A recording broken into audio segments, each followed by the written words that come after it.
efisi mi ten hatir ko pona le khat hona thuna bung ruk chang som pakwa le chang som nia chang som pakwa chan chin tha thuruk ati tak mai hi ro pui ka ti a soi ka chak sia ka soi thiam si lowa ka ngai tua chuak zo lawa ro pui ji hi tir ko polan mi thiang lim tan te tong trai tur thanem ngai takin ngai ven ro atia ka tan po min dil sak roti chan chin tha thuruk huai taka ka ana soi tir thei na ka nei thei na tu rin min dil sak roti sumi chu huai taka soi thei na tu rin chan chin tha palai khai diet bun ka ni a min tong trai sak ro min dil sak roti aro pui mang e ole tir ko pola khan huai taka apuan thei tur chan chin tha thuruk chu Bethlehem daya bram veng tu te na van tir ko win thu alo puan laus mitin ta chan chin tha lom om em karan chenani ti chan chin tha lom em mai chan chin tha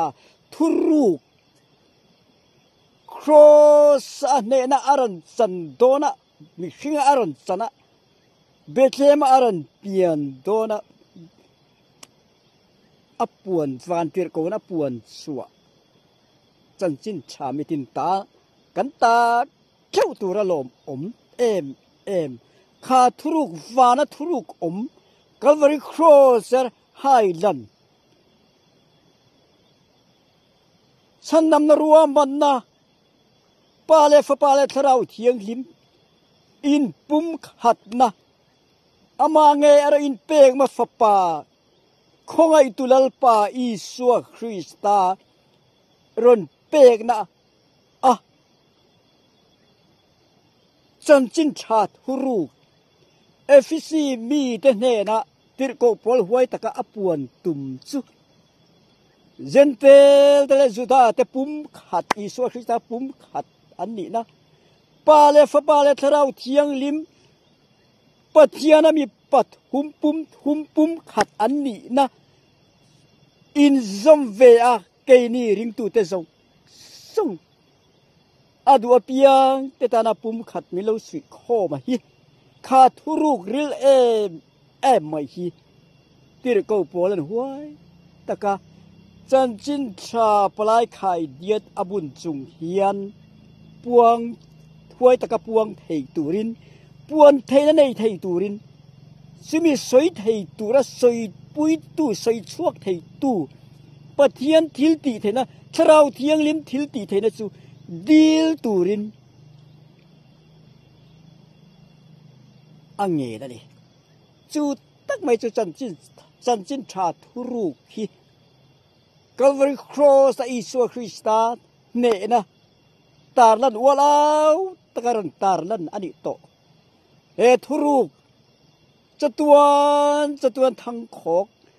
zirlai kan zirzel tur chatuan po van rama po kan zirzel tur thuruk chu walau takin ron tarlan ani a kan zirlai kan zirna thatak tak main pathian ral thuam fam kin zong te po hi kan lo pom ve maya kan lo oi ve maya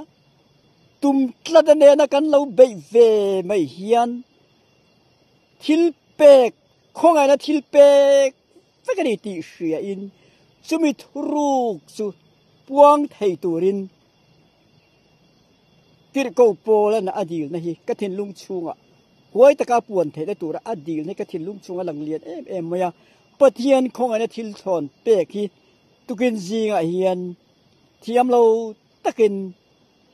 kamamo per hemi thuruk puang thei tura sak na kamo ne puang ka puan chu hi lalpan malmin som